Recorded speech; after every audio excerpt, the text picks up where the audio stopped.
Hello and welcome to the Expat Pod channel.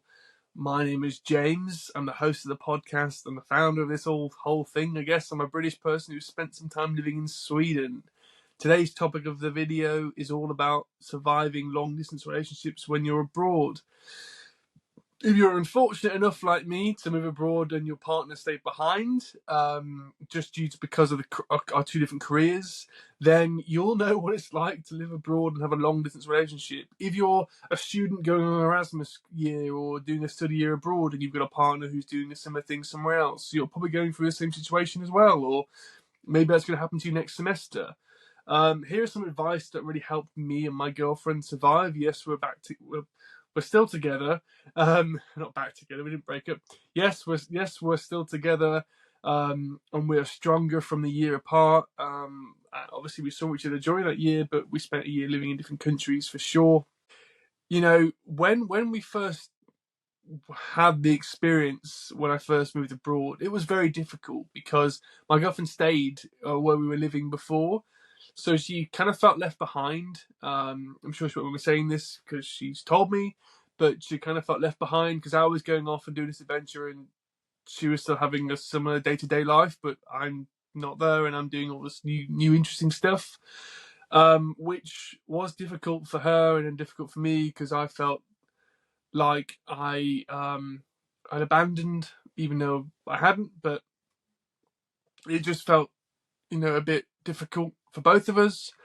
And, I was trying to do all this great stuff of meeting new people whilst being conflicted with, I need to go and talk to my girlfriend and my family and work on this relationship. So I felt torn between, really throwing myself into this new place and, making sure I was doing everything to keep my relationship going. So at first it was very difficult. We found out we argued quite a bit over little things. We get annoyed at each other for missing conversations. There was a time zone. It was only an hour difference, but my God, that does make a difference because, when I get back from work, she's still doing stuff, and then I'll go and play volleyball or I'll go out, and then when I get back, she's having dinner and I'm going to bed when she's finished. So you have to really set aside some time to speak to each other and make that your activity, which was a lot of the issue I think we had to begin with. We would get, quite annoyed at each other. We would start to have little bickers, nothing major, but just, I think it was more just frustration at the experience, not at each other, but it kind of bled out as frustration at each other. I would definitely say try and know your cadence. So know how long apart you need to wait before you see each other. For my girlfriend and I, it's about 3 weeks. It was difficult after that. So make sure you have plans to see each other when you do leave, and you do go back to your homes. Make sure you know when you're next seeing each other way before you leave. We found that it was hard saying goodbye, especially if we didn't know when we were next going to see each other, that we would go really quiet or, get annoyed at each other a little bit again, just because it felt a bit easier to say goodbye to someone when you're annoyed to them, right? But we soon got over that quite quickly because we thought this is stupid. We're doing silly things here now.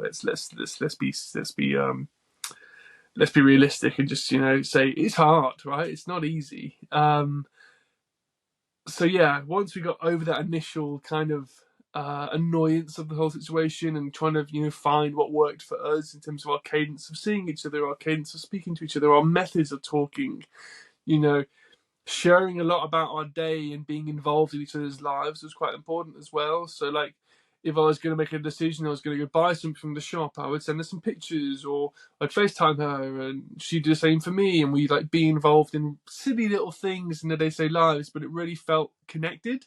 That's something that really helped as well.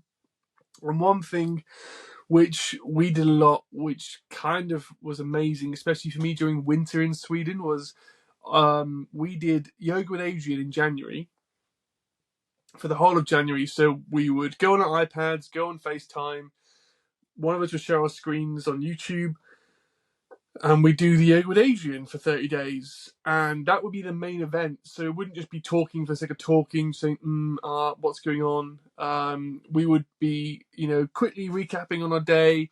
We'd go and do a half an hour yoga video together, and then we talk about it. We have a laugh. We have our endorphins going. We've done some exercise, We talk about how hard it was, talk about what we're doing the next day, and that was it. We saw each other every day for the month because we committed to doing it.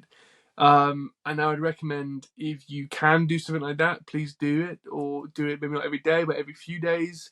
Do an activity together. We now, as I'm doing this recording, my girlfriend is up in Scotland, or in York actually now. She's moved again, and we've been doing Wordle together on iPads. I know it's silly, but it's just there's those little things which you need to work on your relationships, which help.